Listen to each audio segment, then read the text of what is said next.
Ya, assalamualaikum warahmatullahi wabarakatuh. Bagaimana kabarnya? Semoga sehat selalu ya. Hari ini kita akan membahas mengenai lempeng bumi. Kemarin kita udah belajar bahwa bumi memiliki dua lempeng, yaitu lempeng samudra dan lempeng benua. Sekarang kita bahas mengenai lempeng tektonik. Mengapa muncul teori lempeng tektonik? Nah ini ya, pendahuluannya ini surat An-Naml ayat 88. Dan kamu lihat gunung-gunung itu, kamu sangka dia tetap di tempatnya, padahal dia berjalan sebagaimana jalannya awan. Begitulah perbuatan Allah yang membuat dengan kokoh setiap sesuatu. Sesungguhnya Allah Maha mengetahui apa yang kamu kerjakan. Ya, silakan dicari sendiri ya tafsirnya. Oke, awal mula pemikirannya begini. Jadi dulu itu orang berpikir bahwa bumi itu ya rigid, kaku itu ya susah untuk bergerak. Jadi ya bumi sekarang ya sama kayak dulu gitu, tidak berubah-ubah gitu.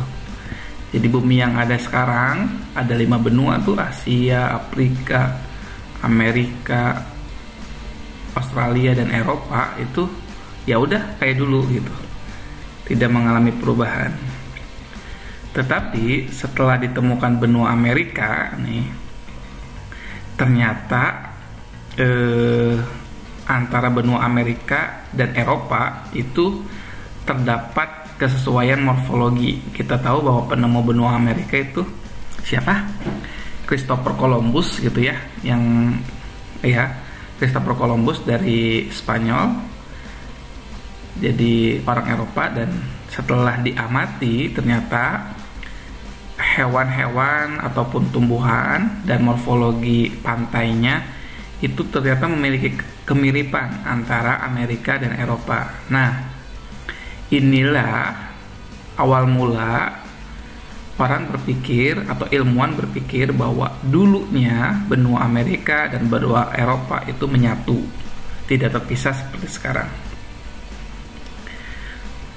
Nah, konsep penemuan benua Amerika inilah yang mendasari bahwa benua itu tidak tetap atau rigid, tapi bergerak ya. Nah, muncullah beberapa teori yang dikeluarkan atau yang diutarakan oleh beberapa ilmuwan. Salah satunya Albert Wegener tahun 1912. Dia bicara bahwa dulu gitu ya, bumi itu merupakan satu benua, namanya continental drift atau benua apung, kayak es gitu ya, bentuknya kayak es gitu ya. Nah, satu benua ini kita disebutnya dengan Pangea. Kemudian kayak es terpecah menjadi beberapa bagian gitu ya, secara lambat melalui samudra gitu ya, sehingga bentuk benua-benua seperti yang ada sekarang. Jadi seperti inilah. Dulu gitu ya, Albert Wegener itu menganggap seperti satu benua besar yang disebut dengan Pangea, kemudian terpecah-pecah. Oke, seperti es batu yang ada di atas permukaan air terpecah-pecah seperti itu. Tapi teori Albert Wegener itu tidak bisa menjelaskan tentang adanya 2 sabuk gunung api di bumi. Nanti dijelaskan ya, sabuk apa aja sih gunung apinya gitu ya, termasuk gunung api, deretan gunung api yang ada di Indonesia. Nanti akan dijelaskan. Kemudian teori lain itu diungkapkan oleh Owen dan Schneider. Ini 2 orang ya, tahun 1857. Tadi 19 berarti duluan ini ya sebenarnya ya. Nah, jadi dulu tuh benua tuh satu, karena ada bencana yang besar, katastrofik. Benua yang satu itu pecah menjadi beberapa bagian. Tapi ini tidak dijelaskan bagaimana proses pecahnya gitu ya, hanya teorinya saja. Nah, ini jadi dulunya satu benua yang disebut Pangea, kemudian pecah menjadi beberapa bagian. Nah, ada lagi tahun berikutnya namanya A. du Toit, orang Prancis kayaknya ya. Jadi dulu kalau Du Toit ini menjelaskan bahwa bumi itu dulunya dua, justru bukan satu, dua superkontinental, dua benua yang sangat besar gitu ya. Jadi ini dua benua yang sangat besar. Nah ini kita lihat deh.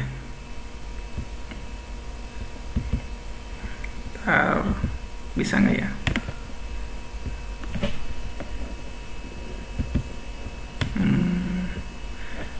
Kita lihat ya. Nah ini Pangea, satu benua kemudian terpecah-pecah menjadi benua yang seperti sekarang gitu ya. Sederhana buktinya, kalian tahu Pulau Madagaskar. Di sini nih Madagaskar yang terpisah sendiri dari benua Afrika, satu pulau di benua Afrika yang terpisah sendiri.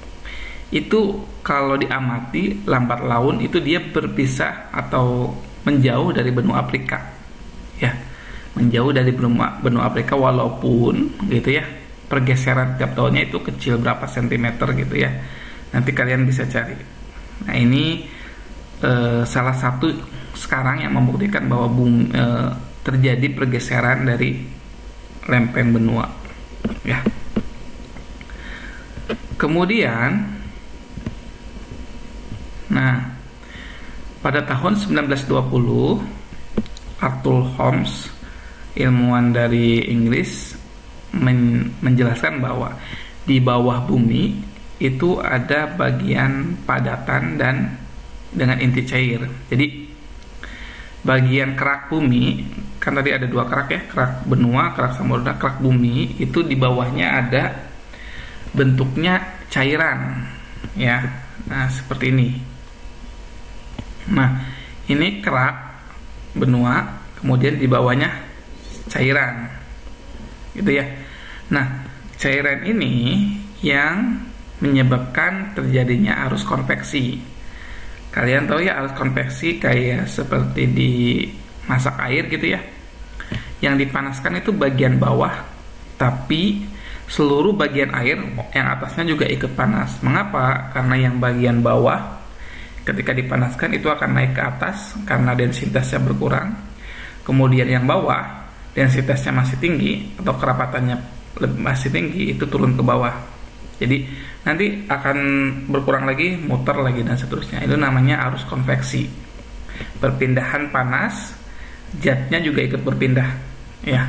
Nah arus konveksi inilah yang membuat ada pergerakan nih. Ini di samudra ini Pasifik gitu ya, antara benua Eropa dan benua Amerika. Kemudian di sini terbentuk sebuah daratan. Nah kok sebuah daratan terbentuk di antara dua samudra di daerah samudra ini gitu ya. Nah ini yang dijelaskan oleh Arthur Holmes bahwa adanya arus konveksi di bawah lautan itu ya. Dan arus konveksi inilah yang nanti menjelaskan teori lempeng tektonik, memperkuat teori lempeng tektonik sehingga terbentuk gunung api. Ada yang bentuknya gunung api, ada yang bentuknya gunung tidak api dan sebagainya. Nanti akan dijelaskan ya. Nah arus konveksi ini menurut Arthur Holmes ini yang menggerakkan benua-benua itu untuk terpisah. Yang tadinya satu benua besar Pangea kemudian terpisah. Dasarnya ini. Kemudian nanti akan dilengkapkan lagi teorinya, disempurnakan lagi teorinya dan seterusnya. Nah inilah yang membuktikan bahwa lempeng-lempeng bumi itu mengalami pergerakan. Nah bukti pertamanya yaitu ya, lempeng-lempeng bumi itu mengalami pergerakan dilihat dari medan magnet yang dalam batuan yang berbeda usianya. Kemudian dulu ada namanya teori ekspansi. Jadi bumi itu membesar gitu ya, kayak balon yang sisi lain membesar, kemudian yang lain mengempes dan sebagainya.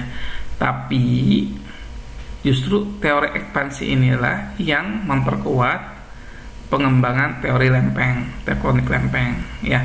Tadi ada penyebaran, spreading, kemudian ada upwelling, pergerakan vertikal ke atas gitu ya. Ada yang upwelling ke atas, tadi kan dijelaskan bahwa konveksi itu naik ke atas sehingga muncul ke permukaan ya. Nah Kalau kayak gitu terus kan nanti tambah tinggi, otomatis bumi membesar, berekspansi gitu ya. Tapi dijelaskan juga bahwa selain ada yang membesar, tadi dijelaskan juga ada yang masuk juga. Nah ini nih, saya ulangi lagi di sini. Ada yang naik juga, kemudian ada yang masuk juga gitu ya. Subduksi namanya, nanti dijelaskan. Nah, maka yang harusnya bumi itu terus membesar atau berekspansi, tapi dengan teori lempeng tektonik itu bisa dihindari bahwa bumi itu membesar gitu ya, dengan memasukkan zona subduksi hujaman yang dia menghujam ke bawah masuk gitu ya, dan zona sesar transisi bergeser. Oke, nah inilah munculnya mula teori lempeng tektonik. Jadi lempeng tektonik berubah dari sebuah teori yang radikal. Dulu radikal tuh bumi atau Pangea itu tiba-tiba berpisah aja, tidak dijelaskan itu bagaimana berpisahnya. Tapi dengan teori lempeng tektonik itu bisa menjelaskan kenapa sih bumi yang dulunya satu benua Pangea gitu ya, kemudian terpecah-pecah bergerak menjadi beberapa benua. Nah inilah mendasari lahirnya teori tektonik lempeng yang sampai sekarang itu akan dipakai oleh para ilmuwan ya. Oke, berikutnya nanti kita akan belajar mengenai teori lempeng tektonik. Cukup untuk video ini, kurang lebihnya mohon maaf. Terima kasih. Assalamualaikum warahmatullahi wabarakatuh.